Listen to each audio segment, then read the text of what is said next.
मैंने अपनी नई नवेली दुल्हन का घूंघट हटाए बिना ही गुस्से में उसे एक जोरदार तमाचा जड़ दिया और उसी पल कमरे से बाहर निकल आया। अगली सुबह ही मैं घर छोड़कर विदेश चला गया, क्योंकि यह विवाह मुझ पर पापा की जिद से थोपा गया था। 2 साल बाद जब मैं भारत वापस लौटा तो दरवाजा खोलने वाली औरत ने मुझे हिला दिया। सामने एक बेहद सुंदर युवती खड़ी थी और उसके साथ एक नन्हा सा बच्चा भी था, जिसकी उम्र करीब 3 से 4 साल रही होगी। मैं अवाक होकर उसे देखता रह गया। तभी पापा की बातों ने मेरी हैरानी को और गहरा कर दिया। उन्होंने बताया कि यह युवती मेरी पत्नी है और यह बच्चा। मैं बहुत समय बाद अपने घर लौटा था। दरवाजे पर दस्तक दी तो मन में यही उम्मीद थी कि यह तो पापा होंगे या फिर माँ। लेकिन दरवाजा खुलते ही जो चेहरा सामने आया, उसने मुझे जड़ कर दिया।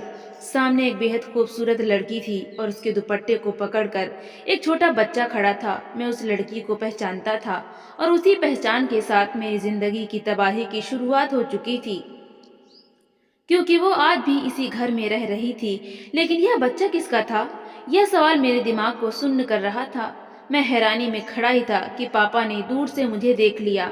मेरी हालत समझकर उन्होंने पास आकर बताया कि वो लड़की कौन है और बच्चे का सच क्या है। यह सुनते ही मेरे होश उड़ गए और मैं वहीं गिर पड़ा। मेरा नाम आरव है। मेरे माता पिता मेरी जिंदगी के अहम फैसले अक्सर अपनी मर्जी से लेते आए हैं। मेरी जिंदगी का सबसे बड़ा फैसला यानी मेरी शादी भी उन्हीं की आपसी खींचतान का शिकार बन गई। मेरी माँ हमेशा चाहती थी कि मेरी शादी उनकी खास सहेली की बेटी से हो, जो मेरी बचपन की दोस्त थी। वो कई बार हमारे घर आ चुकी थी। कभी कभार हम दोनों की हल्की फुल्की बातें भी हो जाती थीं। माँ को लगता था कि वो लड़की समझदार है, हमारे घर के माहौल को अच्छे से जानती है और उनके दिल के बहुत करीब है। दूसरी तरफ मेरे पापा की सोच बिल्कुल अलग थी। वे चाहते थे कि मेरी शादी उनके पुराने मित्र की बेटी से हो, जो पास के नहीं बल्कि दूसरे इलाके के गांव में रहती थी। मैंने उसे कभी देखा तक नहीं था। उसका नाम नंदिनी था। यह नाम मुझे शुरू से पसंद नहीं आया। न उसके लिए मेरे मन में कोई भावना थी और न ही कभी उसे जानने या उससे बात करने का मौका मिला। हमारे घर में पापा की बात ही आखिरी मानी जाती थी, इसलिए उनकी इच्छा के आगे सब झुक गए और नंदिनी से मेरी सगाई तय कर दी गई। मेरे मन में यह बात गहरे उतर गई। मैं उसी समय विदेश जाने की तैयारी में था। मुझे लगता था कि गांव में पली बढ़ी लड़की मेरे बड़े सपनों के साथ तालमेल नहीं बिठा पाएगी। मेरी सोच आधुनिक जीवन की थी, आगे बढ़ना, नाम कमाना और सुविधाओं से भरी जिंदगी जीना। मुझे लगता था कि एक साधारण पृष्ठभूमि वाली लड़की मेरे जीवन में एक खाली जगह छोड़ देगी। माँ चुप तो हो गई थी, लेकिन उनके मन में बहुत कुछ चल रहा था। एक दिन माँ ने मुझे अलग कमरे में बुलाया। मुझे सामने बैठाकर उन्होंने कहा, बेटा, तू मर्द है, अगर वो लड़की तुझे पसंद ना आए तो बाद में रिश्ता तोड़ देना। मेरे चेहरे पर उलझन देखकर उन्होंने बात और साफ की। उन्होंने कहा कि तेरा पिता कभी भी मेरी सहेली की बेटी से तेरी शादी नहीं होने देगा, क्योंकि उसे हमेशा अपनी ही बात सही लगती है। एक बार नंदिनी से शादी कर ले, उसकी जिद पूरी हो जाएगी। उसके बाद तो उसे छोड़ देना और फिर मैं तेरी शादी उस लड़की से करवा दूंगी जिसे तू चाहता है और जो तेरे दिल के करीब है। यह सुनते ही मेरे दिमाग में जैसे तेज झटका लगा। माँ की चालाकी पर हैरानी भी हुई और कहीं न कहीं राहत भी मिली। मुझे लगा शायद मेरी चाहत पूरी हो सकती है, लेकिन तभी अंदर से एक आवाज आई कि यह नंदिनी के साथ गलत होगा, क्योंकि इसमें उसकी कोई गलती नहीं है। वो तो इस पूरे खेल में बस एक मोहरा है। लेकिन माँ ने जो अगली बात कही, उसने मेरी सारी दया खत्म कर दी। उन्होंने कहा कि वो लड़की बहुत बदचलन है। गांव के लड़के उसके पीछे पड़े रहते हैं। उसकी हरकतें पूरे गांव में मशहूर है। उसका चरित्र ठीक नहीं है और कोई भी अच्छा घर उसे बहू नहीं बनाना चाहता। यह सुनकर मुझे बहुत गुस्सा आया। मैंने माँ से कहा कि अगर बात ऐसी ही है तो फिर मैं वही करूँगा जो आप कह रही हैं। इसके बाद घर में शादी की तैयारियां तेजी से शुरू हो गईं। हर तरफ खुशी की बातें होने लगीं, लेकिन मेरे अंदर बेचैनी बढ़ती जा रही थी। मैंने ना कभी नंदिनी को देखा था, ना उसकी कोई तस्वीर देखी थी, ना उससे एक शब्द बात की थी और ना ही उसके बारे में कुछ जानने की कोशिश की थी। मेरे माता पिता ने बताया कि लड़की वाले शादी से एक दिन पहले शहर आएंगे, रस्में पूरी करेंगे और अगले दिन वापस चले जाएंगे। लड़की यहीं मेरे साथ रहेगी। मुझे यह सब बहुत अजीब लगा। मुझे समझ नहीं आ रहा था कि कोई अपनी बेटी की शादी इतनी सादगी और जल्दबाजी में क्यों करेगा, जैसे यह सिर्फ एक औपचारिक काम हो। मेरे दोस्त और रिश्तेदार तैयारियों में लगे हुए थे, कार्ड बांटे जा रहे थे। घर के हर कोने में रौनक थी, लेकिन मेरा मन कहीं और ही उलझा हुआ था। मैं बार बार अपनी बचपन की उस दोस्त को याद करता था, जिससे कभी गहरी बात नहीं हुई थी, लेकिन एक अपनापन जरूर था। उसकी हंसी, उसकी शरारतें मुझे बहुत याद आती थीं। कई बार मैंने सोचा कि पापा से खुलकर बात करूं और उन्हें बता दूं कि मैं खुश नहीं हूं, लेकिन हर बार हिम्मत जवाब दे जाती थी, क्योंकि मुझे पता था कि वे अपने फैसले से कभी पीछे नहीं हटते। उनका कहना ही कानून था, उनकी आंखों में सख्ती और आवाज में हुक्म होता था। वे चाहते थे कि उनका बेटा भी वैसी ही जिंदगी जिए जैसी उन्होंने जी थी। शादी की तारीख पास आती जा रही थी, घर में मेहमान आने लगे थे। माँ बाहर से शांत दिखती थी, लेकिन अंदर से बहुत खुश थीं। उन्हें पूरा भरोसा था कि उनकी योजना सफल होगी। मुझे भी लग रहा था कि बस कुछ दिनों की बात है, शादी होगी, फिर रिश्ता टूटेगा और उसके बाद मैं अपनी पसंद से जिंदगी शुरू करूंगा। मेरे मन में एक साथ कई बातें चल रही थी। एक तरफ अंतरात्मा की आवाज, दूसरी तरफ माँ का प्यार, तीसरी तरफ पापा का आदेश, चौथी तरफ बचपन की दोस्त की यादें और पांचवी तरफ नंदिनी का अनदेखा चेहरा। मेरी जिंदगी के ये दिन अजीब उलझन में गुजर रहे थे। न रात को नींद आती थी और न दिन में सुकून मिलता था। मैंने कई बार भगवान से दुआ की कि कोई ऐसा चमत्कार हो जाए कि यह शादी रुक जाए या लड़की वाले खुद ही मना कर दें, लेकिन ऐसा कुछ नहीं हुआ। तय तारीख आ गई और शादी का दिन सामने खड़ा था। नंदिनी के घर वाले गांव से आए थे। वे बहुत सीधे साधे लोग थे। उनके चेहरे पर संकोच और शांति साफ दिखाई देती थी। बात करने का तरीका नरम था और किसी तरह का दिखावा उनमें नहीं था। न उन्हें तामझाम से मतलब था और न ही शोर शराबे से। उन्होंने परंपराएं निभाई और फिर अगले ही दिन वापस लौटने की तैयारी कर ली। अब नंदिनी मेरे घर की बहू बन चुकी थी और उसे मेरे कमरे में भेज दिया गया। मेरे मन में अजीब सा खिंचाव था। मैंने धीरे से कमरे का दरवाजा बंद किया और उसकी ओर देखा। मैं भीतर आया तो नंदिनी घूंघट ओढ़े चुपचाप बैठी थी। उसे देखते ही मेरे भीतर फिर वही नफरत जाग उठी। उसके पहनावे से मुझे किसी पुराने दौर की देहाती शादी का एहसास हो रहा था। हाथों की मेहंदी हल्की थी, जैसे मन से नहीं लगाई गई हो। पैरों पर गहरे रंग की नेल पॉलिश थी, जो मेहंदी से भी ज्यादा आंखों में चुभ रही थी। यह सब देखकर मेरे भीतर बेचैनी बढ़ती चली गई। मुझे माँ की कही बातें याद आने लगीं कि यह लड़की किसी भी तरह मेरी सोच और मेरे सपनों से मेल नहीं खाती। उसके स्वभाव में मासूमियत हो या चालाकी, मेरे लिए वो सब बेकार था। मेरे दिमाग में सिर्फ एक ही बात घूम रही थी कि इस रिश्ते को खत्म करना है। माँ ने कहा था कि कुछ समय बीत जाने दो, फिर सही मौका देकर अलग हो जाना, ताकि बात ज्यादा न फैले। लेकिन मेरे भीतर का उबाल किसी इंतजार को नहीं मान रहा था। मैंने खुद से कहा कि जब साथ निभाना ही नहीं है, जब एक पल के लिए भी उसका चेहरा देखना मंजूर नहीं, तो फिर इस दिखावे की रस्म क्यों निभाई जाए। मैंने बिना कोई बातचीत किए, बिना उसका घूंघट उठाए, साफ शब्दों में कह दिया कि मैं जल्द ही उसे तलाक देने वाला हूँ। वो एक पल के लिए जैसे पत्थर की हो गई। फिर उसके होंठ कांपे और एक दबा हुआ रोने का स्वर बाहर आया। वो जोर जोर से रोने लगी। उसकी सिसकियों में लाचारी थी, सवाल थे, टूटन थी, लेकिन मेरे दिल में कोई बदलाव नहीं आया। मैं चुपचाप दरवाजा खोलकर बाहर निकल गया, जैसे कुछ हुआ ही न हो, जैसे मैंने कोई काम निपटा कर खुद को आजाद कर लिया हो, जैसे मेरे ऊपर रखा कोई बोझ उतर गया हो। मेरे कदम बाहर की तरफ बढ़ते चले गए। मेरी सोच खुद को आजाद मान चुकी थी। चेहरे पर कोई भाव नहीं था और दिल में कोई कसक नहीं थी। मैं अपने कमरे में गया और दरवाजा बंद कर लिया। कुछ देर यूं ही बैठा रहा, फिर फोन उठाकर अपने दोस्त को कॉल किया और कहा कि अब कोई रुकावट नहीं है, मुझे तुरंत बाहर निकलना है, जल्दी से टिकट का इंतजाम कर दो, अगली फ्लाइट चाहिए। जब यह बात पापा तक पहुंची तो घर में हड़कंप मच गया। हर तरफ से आवाजें आने लगी। मेरी छोटी बहनें सहम गई। माँ हैरान तो हुई, लेकिन चुप रही, क्योंकि यह सब उनकी ही सोची समझी योजना का हिस्सा था। उन्हें मेरे फैसले पर अफसोस नहीं हुआ, बल्कि वे अंदर से संतुष्ट दिखीं। उन्होंने सबके सामने बस इतना कहा कि जब लड़की का मन ही नहीं है तो क्या किया जा सकता है। पापा ने मुझे कमरे में बुलाया। पहली बार उनकी आंखों में गुस्सा साफ दिखाई दिया। उन्होंने पूछा कि यह सब क्या तमाशा है। मैंने उनकी तरफ देखा और कुछ नहीं बोला। उन्होंने फिर सवाल किया कि क्या नंदिनी में कोई कमी थी। मैंने बिना नजरें झुकाए कहा कि उसने मेरे साथ बदतमीजी की। उसने ऐसी बात कही जिसे मैं सहन नहीं कर सका। पापा ने कहा कि क्या कोई पहली रात ऐसा करता है? मैंने जवाब दिया कि मैं मजबूरी में था, वो मुझे बिल्कुल भी सहन नहीं हुई। मैंने साफ कहा कि मैं इस शादी के लिए तैयार नहीं था। मुझे जबरदस्ती इसमें बांधा गया। घर और बाहर यही बात फैला दी गई कि नंदिनी ने मेरे साथ गलत व्यवहार किया था। कुछ लोगों ने इस कहानी पर भरोसा किया और कुछ ने नहीं, लेकिन बात फैल चुकी थी। नंदिनी अपने गांव वापस चली गई। वो शांत स्वभाव की लड़की थी।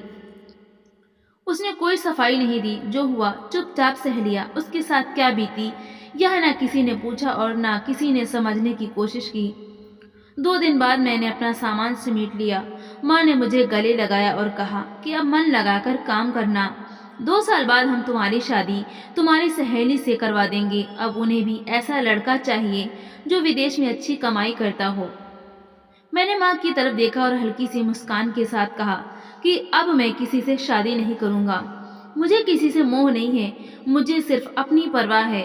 मुझे अपनी आज़ादी चाहिए। वो लड़की मुझे खूबसूरत लगी थी, इसमें कोई शक नहीं, लेकिन वो बस एक चेहरा थी, एक पल की छवि जो थोड़ी देर के लिए अच्छी लगी और फिर मन से उतर गई। मैंने कहा कि अब मैं वहीं शादी करूँगा जहाँ मेरा मन चाहेगा, अपनी मर्जी से, अपनी पसंद से। अब ना कोई दबाव होगा, न किसी की सलाह और ना ही कोई समझौता। उसी पल माँ के सपने भी बिखर गए और पापा की जिद भी जैसे खत्म हो गई। मैं सब कुछ पीछे छोड़कर विदेश चला गया। जाने से पहले मैंने कागजी कार्रवाई पूरी करके अपनी पत्नी को तलाक के दस्तावेज भेज दिए।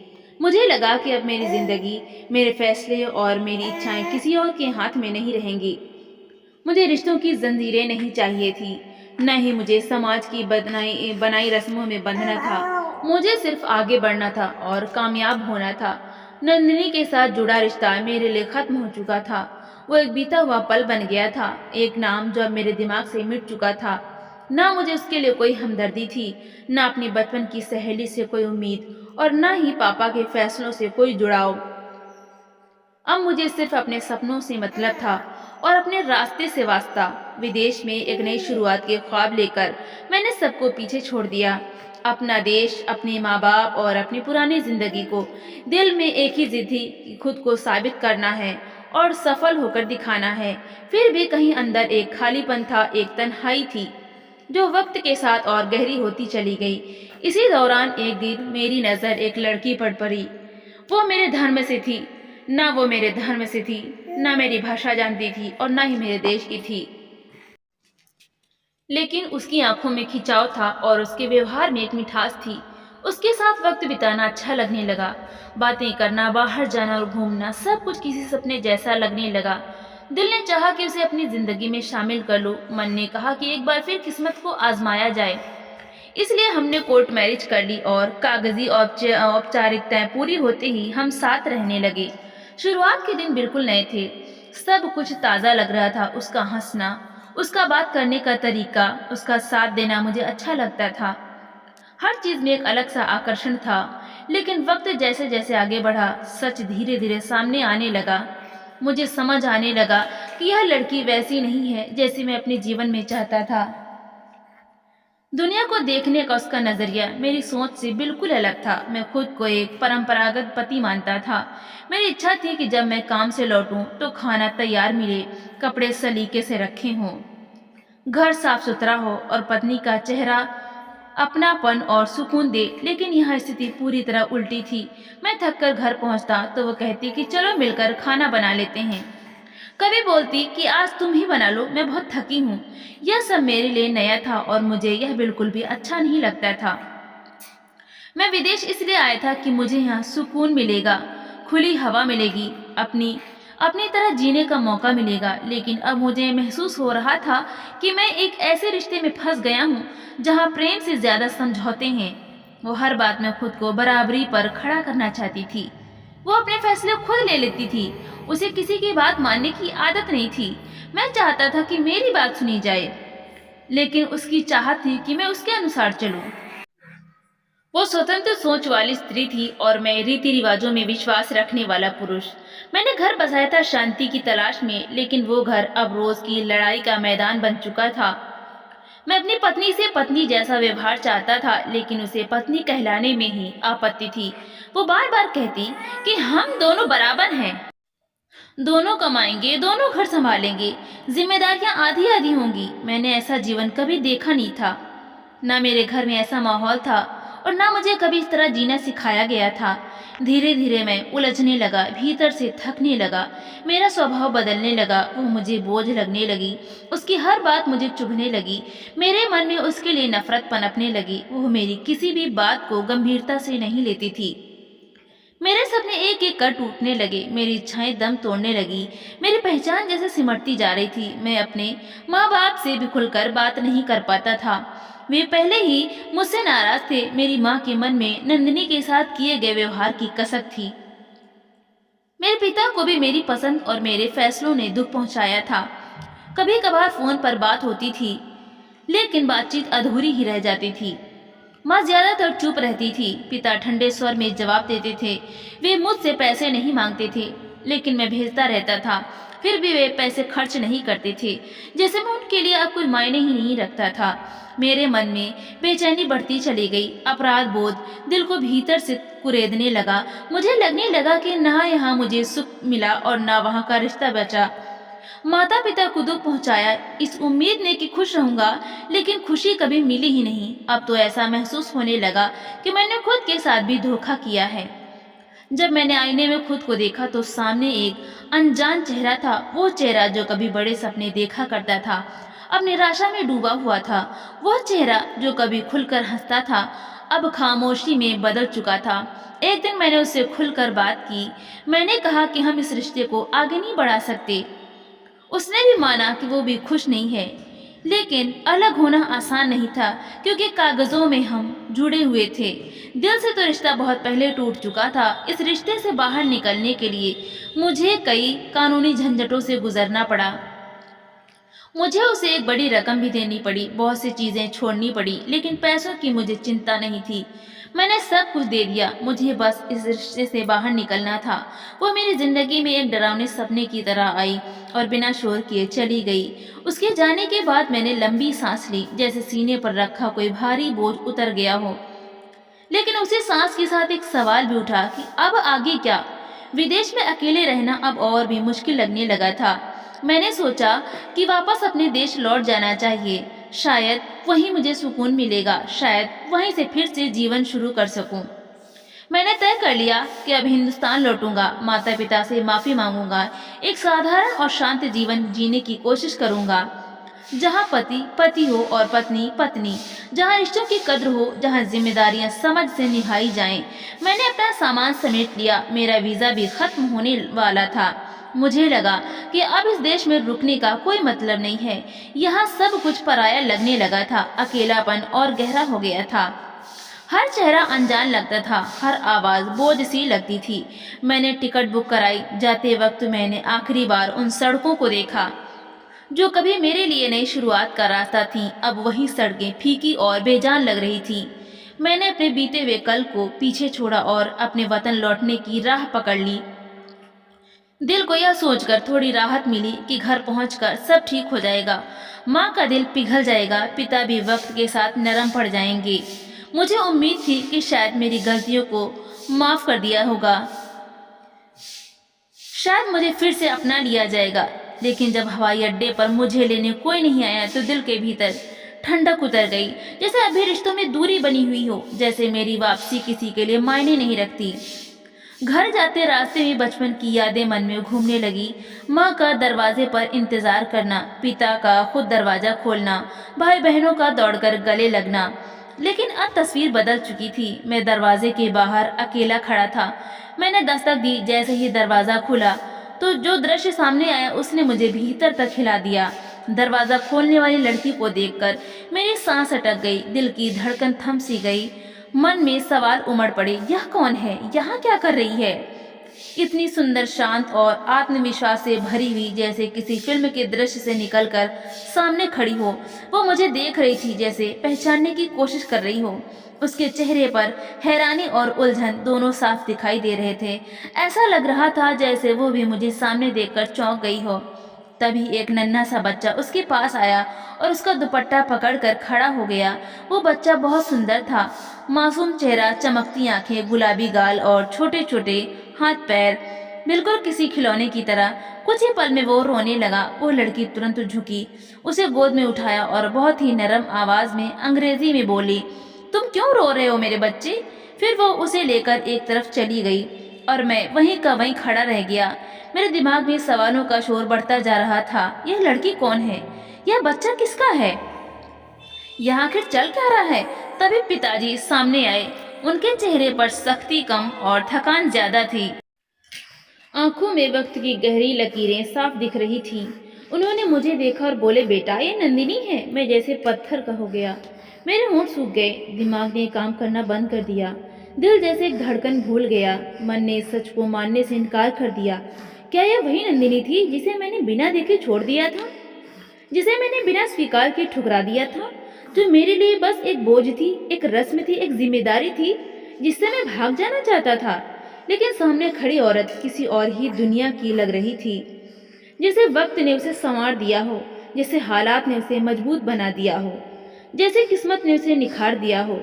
लेकिन इन सब से बड़ा झटका वो बच्चा था जो उसके साथ था, जो उससे लिपटा हुआ था और अब मेरी तरफ भी देख रहा था। मेरे पैर जैसे जमीन में गड़ गए। बड़ी मुश्किल से आवाज निकली। मैंने पिताजी से पूछा, यह बच्चा किसका है? उन्होंने बिना किसी उतावलेपन के कहा, यह तुम्हारा बेटा है। यह सुनते ही मेरे कदम डगमगा गए। मैंने कहा, पिताजी कोई गलतफहमी हो गई है, ऐसा हो ही नहीं सकता। मैंने तो नंदिनी का चेहरा तक नहीं देखा था। मैंने तो सिर्फ इसलिए तलाक दिया था क्योंकि मैंने तय किया था कि मैं अपनी मर्जी से शादी करूंगा। मैंने तो उससे कभी बात भी नहीं की। फिर ये बच्चा मेरा कैसे हो सकता है? पिताजी ने मुझे देखा और बोले, पहले अंदर चलो, बहुत कुछ है जो तुम्हें जानना जरूरी है। मैं चुपचाप उनके पीछे अंदर चला गया। दरवाजा बंद हुआ। मेरे कदम भारी थे, सांसें तेज चल रही थीं। दिल के भीतर सवालों का तूफान मचा हुआ था।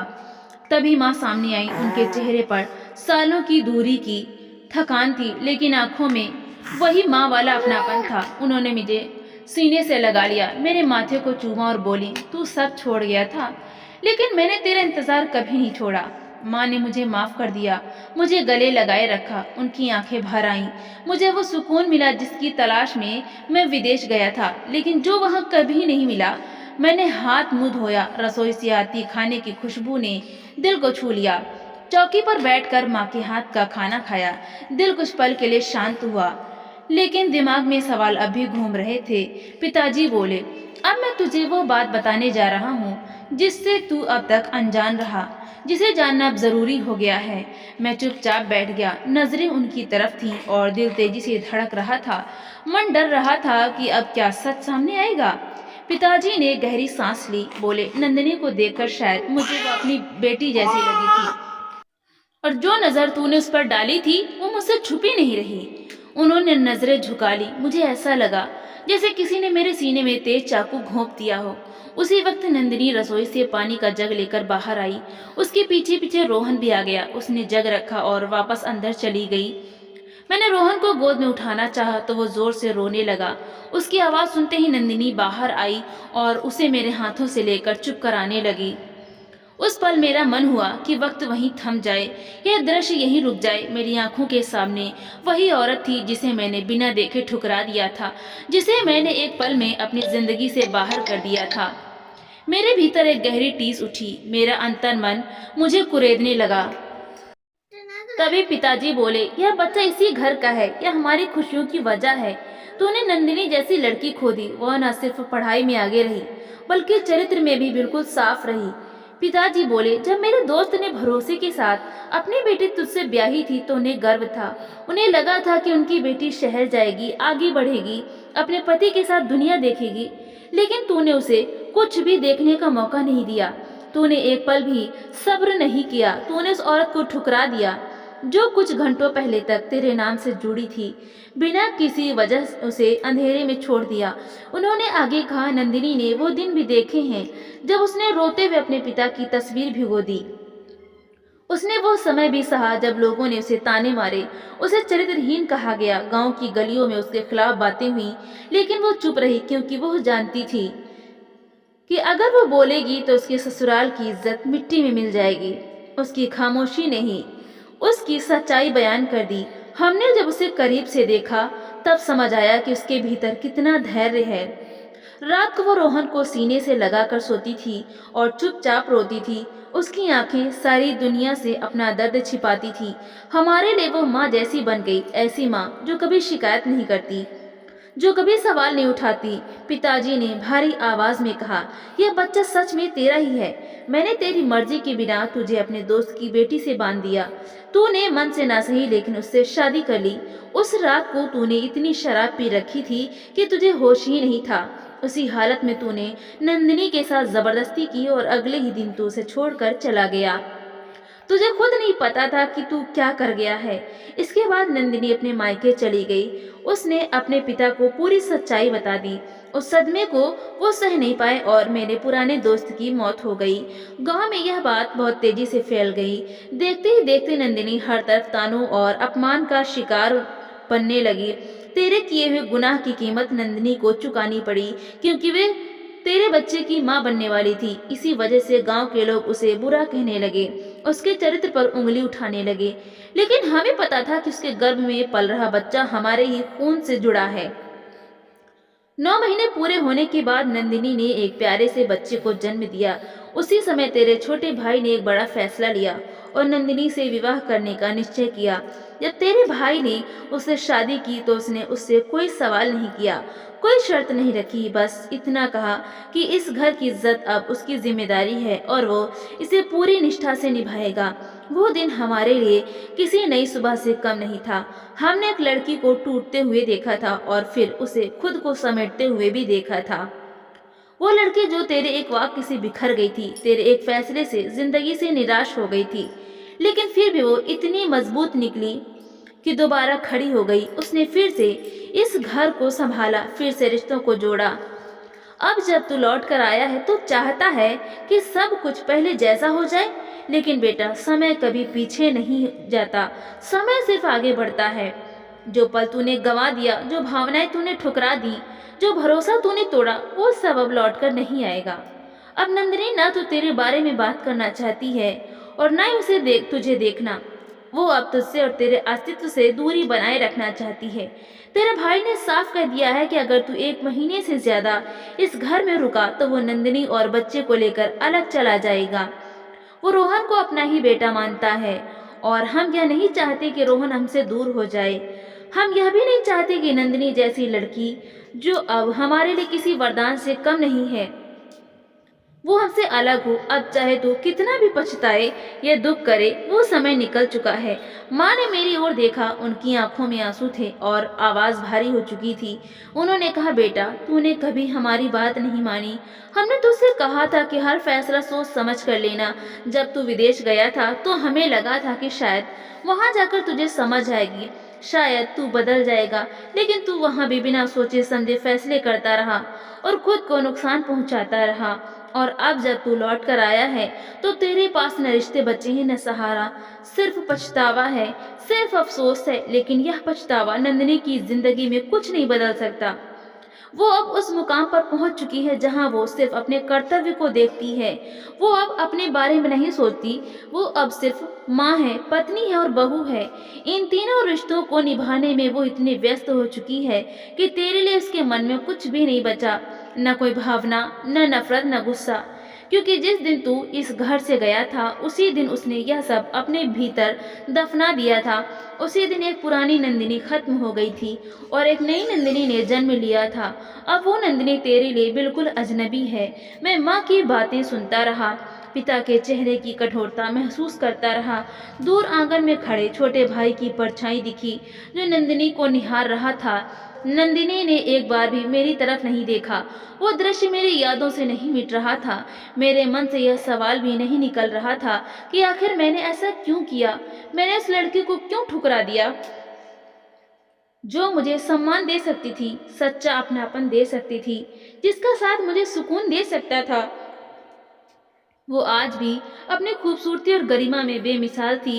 मैं सोचता रहा, भीतर ही भीतर जलता रहा। मैं वापस कमरे में चला गया, दरवाजा बंद किया, बिस्तर पर लेटकर छत को ताकता रहा। रोशनी धीमी थी, आंखों में नींद नहीं थी, दिल में शांति नहीं थी। हर तरफ बस पछतावा ही पछतावा था। पिता की बातें कानों में गूंजती रहीं, माँ के आंसू दिल पर गिरते रहे। नंदिनी की खामोशी मुझे अंदर से चीरती रही, रोहन की मुस्कान मुझे तोड़ती रही। दिल चाहता था कि काश समय रुक जाए या मुझे माफी मांगने का एक मौका मिल जाए, लेकिन अब सारे रास्ते बंद हो चुके थे, सारे दरवाजे हमेशा के लिए बंद हो गए थे। वो नंदिनी जो कभी मेरी थी अब किसी और की हो चुकी थी। वो मेरी भाभी थी, वो मेरी माँ के लिए बेटी जैसी बहू थी, वो मेरे पिता के गर्व की पहचान थी, वो इस घर की रोशनी थी। लेकिन मेरे लिए वो सिर्फ एक परछाई बन चुकी थी, जो कभी मेरे बहुत करीब थी और अब बहुत दूर जा चुकी थी। इस कहानी का यह सच है कि घमंड और नासमझी में लिए गए फैसले इंसान को उम्र भर का पछतावा दे सकते हैं। इसलिए जिंदगी में हर कदम सोच समझकर और अपनों की बात सुनकर उठाना चाहिए। तो दोस्तों, यह थी आज की कहानी। इस कहानी ने आपको क्या महसूस कराया, आपके मन में क्या विचार आए, अपनी राय नीचे कमेंट में जरूर लिखें। अगर आपको यह कहानी अच्छी लगी हो तो वीडियो को लाइक करें और चैनल को सब्सक्राइब करें और बेल आइकन को दबाकर ऑल पर सेट कर लें, ताकि आगे आने वाली हर नई कहानी की सूचना आपको सबसे पहले मिल सके। धन्यवाद।